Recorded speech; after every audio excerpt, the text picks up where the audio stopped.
Check it out, y'all. What it look like. It's your main man, Fabulous, man. I'm holding it down with Reec. My brother, Reec. Reec. The homie Reec, you already know, man. It's Taylor Gang, I die. Who you with? Reec. Yeah. Who you with? Hey, who you with? That's what I'm talking about, man. Shout out my brother DJ AK for the new show intro. We appreciate you, homie. All right, man, let's get right into it. Without further ado, we have a wonderful, wonderful guest in here. This lady is going to blow your mind. When I read about her story, I was like, oh my God, we got to talk about this. So let's go ahead without further ado and get this thing cracking. It's all about that star power. Stay tuned because you know Reec is going to have one of your favorite stars with him today. Stay tuned. All right, man, coming from Kansas City. Whoop, whoop. All the Chief fans just perked up. Hey. We got Shanese Drama Queen Shields in the building. Let me go ahead and hit that high bell one more time. Her story is unique. It's incredible. You might be the only black person I know, besides Martin Luther the King Jr., that volunteered to go to jail. Sheesh. I know. I'm crazy. What can I say? We're going to talk about that because of your story. Obviously, you were able to make headlines, make headways. You got this series on Netflix right now that you're a part of. You all over everybody's televisions in their homes, in their hearts, because they learn who you are. Right. But let's start, not from the beginning, but let's just start with something that you made very public. Celiac disease, and people don't know what that is, and you were able to bring a nice magnifying glass on your situation. So tell us about who you are. Who is Shanese the Queen, the Drama Queen Shields? Who are you, and then when did you learn that you were suffering from celiac disease, and what is it? Sure. Well, Shanese is an educator. I am a creator. I love to write poetry. I write screenplays. I'm an actress. I'm a writer, producer, director. I started my own production company. But more importantly, I love to, because of my trials and tribulations that I've gone through throughout my life, I'm a fighter from the underdog. And so, you know, some people, when God puts illnesses and things on their plate, they ask, you know, why me? And I did that at first, and he said, well, why not you? You know, and so probably about, now we're at about 12 years ago, I was getting really, really sick. I lost 90 pounds. That's a lot. That's a lot of weight. Like, I have a big head, so I kind of look like a bobblehead on a toothpick. See, now we talking. Because I'm shaped like a spoon, too. You know what I'm saying? So it's all good. I feel your pain. You know what I'm saying? It's hard to find a hat size to match the outfit. I get it. I was just, you know, bobbling away. There we go. So I lost 90 pounds, and my hair fell out. My hair was starting to fall out. And my best friend, Bridget, what's up, Bridget? Bridget Brown in Kansas City. She had submitted me for some program to get a makeover for somebody that's doing something good in the community. So the young lady, oh goodness, I think her name is Aisha, that did my hair, she was like, you know, your hair, the way your hair is falling out, you have a deficiency of some type, because it was falling out like in a V. It was really weird. And so she was like, we're going to have to cut all your hair off, and you're going to have to start from scratch. Are you okay with that? And I was just, it was sad. And I'm like, sure. And so I started, you know, getting tests ran. At that time, I went to my primary care physician. I was actually, you know what? I remember now, I was 29, because at that time, I stopped also having a menstrual cycle. And so I was like, something's wrong. I'm not having a cycle. My hair is falling out. I'm losing weight. So my primary care physician sent me to a gastrointestinal doctor. They were doing the colonoscopy. They were doing the endoscopy, where they go down your throat. They did all of this. They couldn't find anything. They sent me to an oncologist. They said maybe it's cancer, maybe it's diverticulitis, maybe it's Crohn's disease. Like, I'm researching all this stuff. Because there's multiple things that you got, ailments going on, so it could be any of these things. It could be any of these things. And so they couldn't find out what it was. And so I was like, you know, just forget it. And my mom and my dad and my sister was like, no, you can't stop. This is your health. So you got to keep going. And so I went to my gynecologist. And as soon as I walked in, I had, you know, splashes on my skin. I had discoloration, my hair. She was like, I think you have celiac disease. And I was like, Celia, who? I was like, don't tell me. I'm not going to heard of this. You probably never heard of this. I had never heard of it. And I had told myself, I'm not going to research anything new, because they keep telling me stuff, and I keep researching. I'm going to wait until they do the test and see if I have it, then I'll do the research.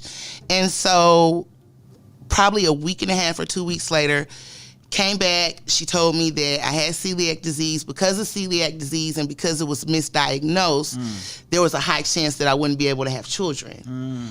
And so, you know, that was kind of the start of me being angry for a little bit, because I've always wanted to be a mother. You know, I never knew what job I wanted to do, but I knew I wanted to be a mother. That was a big part of who you are, who you wanted to be. Exactly. And I felt like that was snatched away, but in actuality, it was a blessing from God, because I have helped thousands of students that everybody else has given up on graduate from high school, because you were able to put that focus. There we go. I wouldn't have been able to do that. I wouldn't have had the love, the energy, the know-how, the want to, the finances to do that, because I've done a lot for my students that I wouldn't have been able to do if I had 1, 2, 3, 4, or 5 kids of my own. I got you.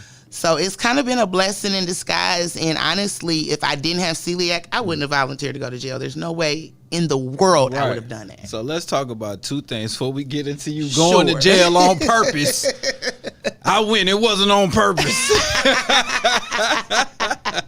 All right, let's talk about 2 things. One, God is hilarious in the most respectful and loving way possible, because he knew your heart to be a nurturer, carer, mother figure. He was like, I will give you everyone else's kid. Exactly. So you could have been that fly auntie just traveling the world with your bag. You know what I mean? But you were able to take your resources, your love, your energy, and give it to kids that really needed it, that may have suffered some challenges.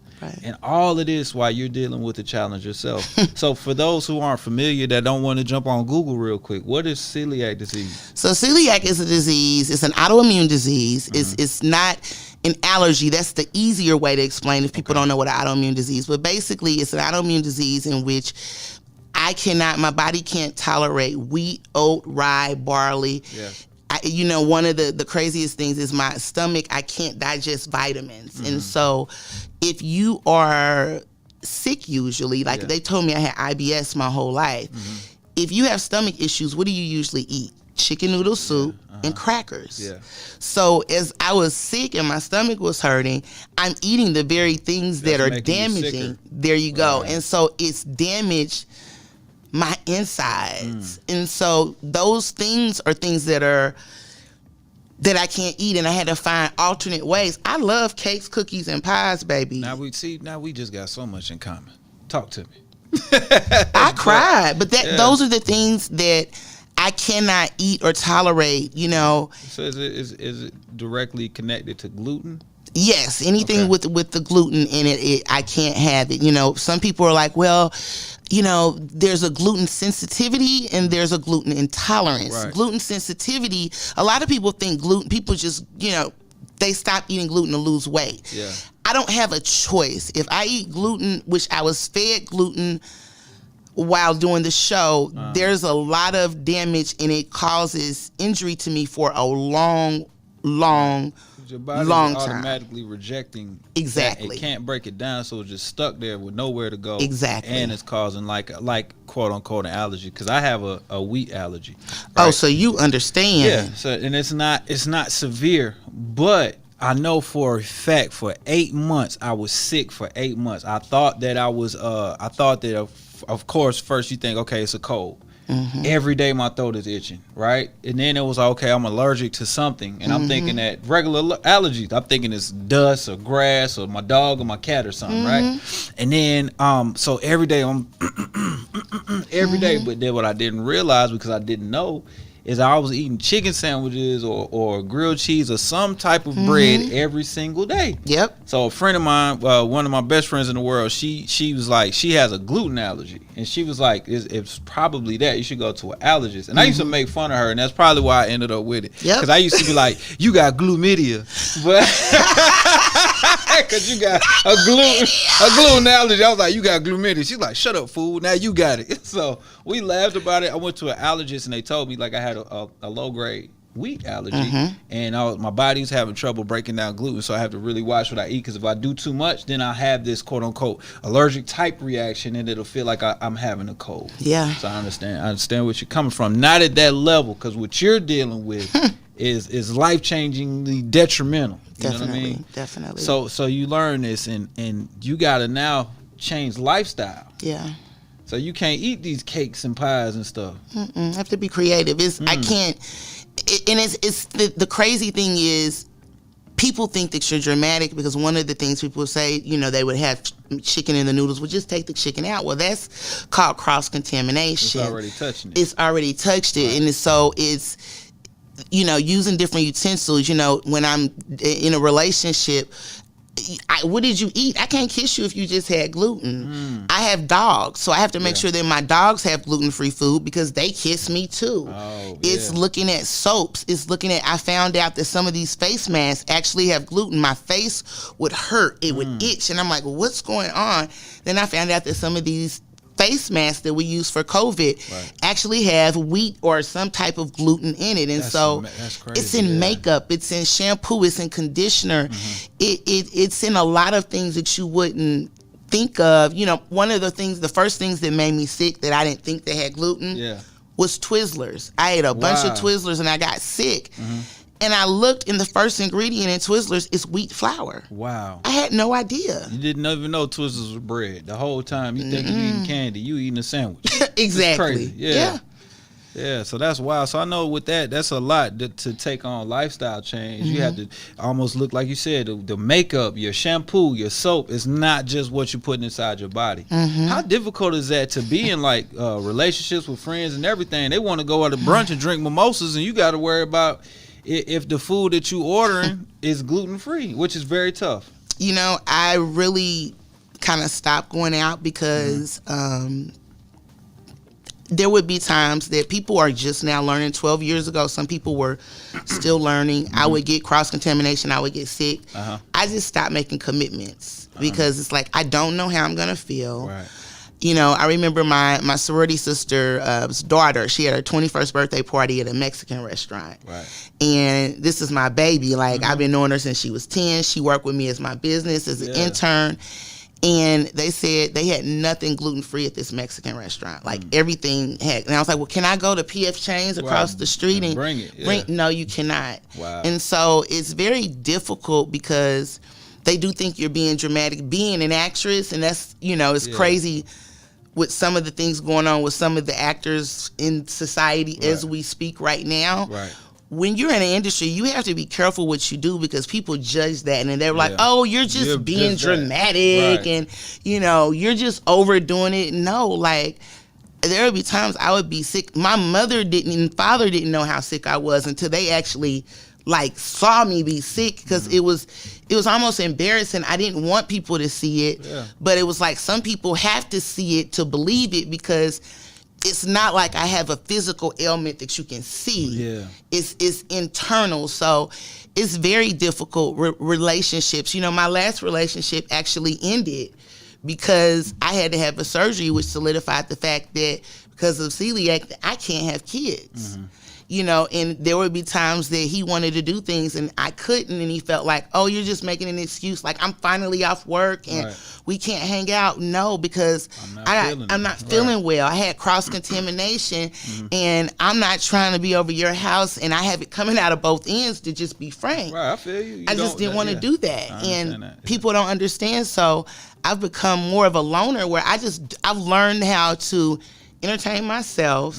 And I have dogs, and so dogs love me unconditional. They're there when I'm sick and when I'm not. Right.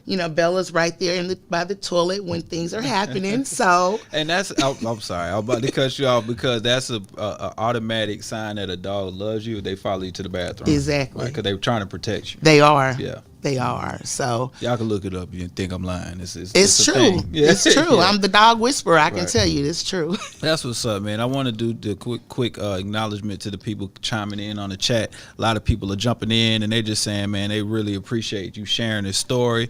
It's a beautiful thing. Michelle A, shout out to Tall Boy, just checked in too, so appreciate that.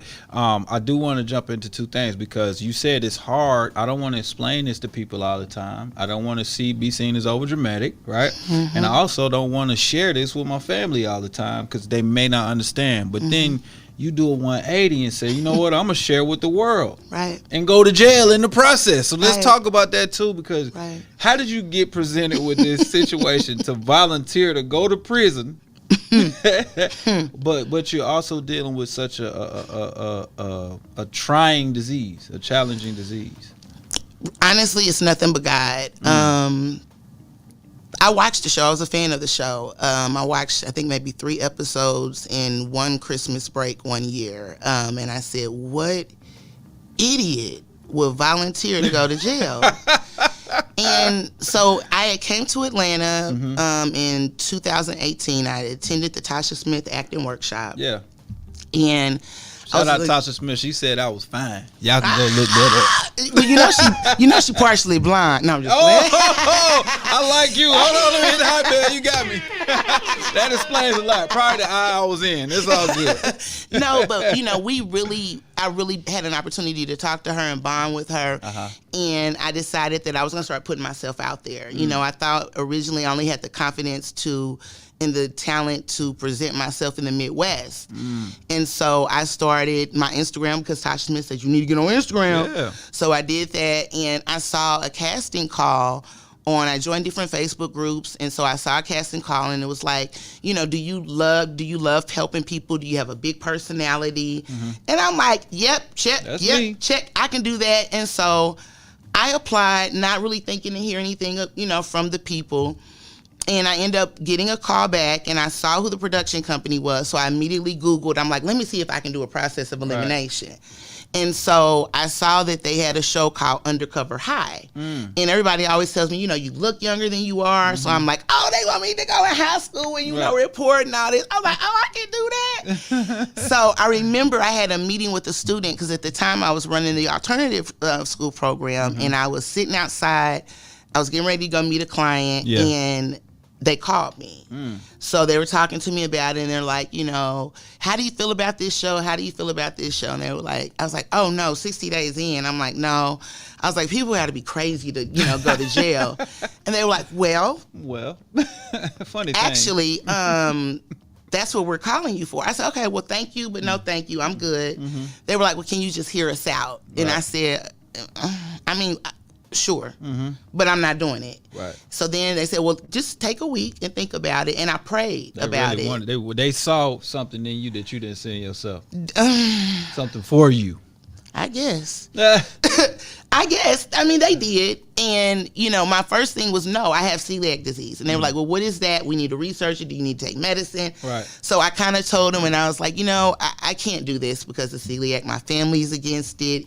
You know, I can't do it. Right. And then it was like, well, I can't take off work for 60 days. And it was like every excuse that I gave, you found a solution. God removed it, because then it was like I start talking to them in November of 2018. Yeah. In January of 2019, I found out my job had to cut $5 million worth of jobs, and I was asked to take a $45,000 pay cut. And I said, well, Lord, is it you telling me? Is you telling me to make it up that I need else? to do this? Yeah. And he kept telling me, you can mentor to the pregnant women. You can bring awareness about autoimmune diseases. You can bring awareness to people that have illnesses and ailments that, hey, before you do a crime, you might want to think about, are they going to be able to treat me right while I'm there? And it was just, I start researching. I start reading about people like me that almost died, and it wasn't a popular decision, you know. My dad and I. From your family. This is from my family. Like, I'm a daddy's girl. Yeah. My daddy and I had never not spoken. He was like, I can't protect you. Yeah. And as a father, that's all we want to do. That's all. He's like, so, like, he had to sign paperwork in order to talk to me, like a non-disclosure. He refused to do it. Wow. And he didn't sign it until the day before, because I'm like, I can't do this if you don't sign it. And so he's like, okay, well, I'm not signing it. Yeah. And so I had to really tell him, this is where God is telling me that I need to go. I don't want to do it. This is stupid. Like, they serve bread and water in jail, and I'm allergic to bread. Right. And I'm volunteering to do this. Right. Like, this is stupid. Right. But God just kept saying, just listen to me. You got a mouthpiece. People are going to listen to you. You're going to have people that are not going to be supportive. Right. But you're going to have a lot of people that are going to be able to be supportive. And I was just telling my homeboy over there, I was telling him about, I meet people that meet me and they cry because they have celiac disease. Right. And they're like, finally, somebody Like, understands. And they're bringing awareness, and everybody thinks I'm dramatic. And so just reading those stories, I was like, I got to do it. A lot of people say, I wouldn't do it. And I, if not me, then who? Yeah. Somebody strong that has a mouthpiece that's not fearful. I had to do it, and I had to use my Tasha Smith acting workshop skills seriously. That was the hardest job because it wasn't nothing fake about it. It was real. Right. But I used the skills that she taught me to be able to tell people when they ask me, well, why are you here? What's your story? Why were you arrested? I was able to bring tears to people's eyes when I explained it because Tasha taught me how to do that. Yeah. So it was like, but it was already in you. You just needed to learn how to use that muscle per se. Exactly. Right. Exactly. Right. So I get it. For those tuning in on the radio side, we appreciate you. Shout out to those in Charlotte, CNVA 107.5. Shout out to all our affiliates that's going down in Michigan, Indiana, Miami. We appreciate y'all too. Right now we are talking to the drama queen, and that's probably why people think you dramatic sometimes because you the drama queen. But see let's talk about it. Let's talk about it. So I am a member of the first Black Greek sorority, Alpha Kappa Alpha Sorority Incorporated. Okay, then. And my name that is associated with me through Alpha Kappa Alpha because my big sisters and a lot of my line sisters came to my plays when I was in Kansas City. A lot of them came to my plays when I was in college, high school, post-college. And I always prayed. I said, Lord, I knew I was going to be a member of Alpha Kappa Alpha Sorority. I was like, I just want something that has to do with me acting because I know that is what I'm meant to do, and I want that to follow. I started 5 streams of income in 2021 while fighting another autoimmune disease. Wow. So I don't have time for the drama aspect of it. Right. You're talking about the acting. Yeah, the being acting side of it. Yes. When you talk about somebody doing a certain type of acting, it's called drama. Exactly. Right? And what I'm getting from you is that you are real and you keep it 100, 1,000, right? Yeah. And on this show, what I appreciate is we talk a little bit about justice reform and things like that. But if you volunteer to do 60 days in jail and you're sharing your story on a big platform, people kind of see some things that may be wrong with the penal system. Now, you got those that are going to say, oh, folks in jail deserve certain treatment because they're in jail. But then you got to realize there are different levels to different crimes. Exactly. You have folks in there that may not been able to pay child support. That's people that may be dealing with an abusive relationship and had to retaliate. It's so many different things that could have happened to put somebody in jail that may be dealing with a celiac disease. Exactly. And now they are forced to eat what's in there, and it's making their jail sentence a death sentence per se. So talk to me about some things that, you know, without giving too much away, because I want people to go back and watch the show, but talk to me a little bit about your stay. From the night you checked in, it's more to jail than not dropping the soap. Yeah, it is. Talk to me about this. You know, it got real for me. You know, we did this. We went into this big empty area to do, you know, the getting ready and the handcuff and doing all of that. And I remember we were driving in, and the officers, there was a few officers that had to know what was going on, of course. And they were like, you know, when you get in here, we're not going to talk to you. You know, we're not going to be nice. And I remember we pulled in, and then the little garage door went down, and I was like, that's when it set in? It set in, and I got nervous, and I was like, I got to do this. I got to do this for my students, you know, I got to do it. And so I remember going in, and it was just like, okay, game on. And I thought I was really going to get in a fight the first 5 minutes because I had an altercation with a young lady that was kind of looking at me, and I'm looking at her because I'm like, you don't want to look like a punk, but you don't want to look like a bully. Okay. And then I went in there and I ended up talking to her and kind of learning about things. That process where you have to get butt naked and cough and take your clothes off, and they take that away from you.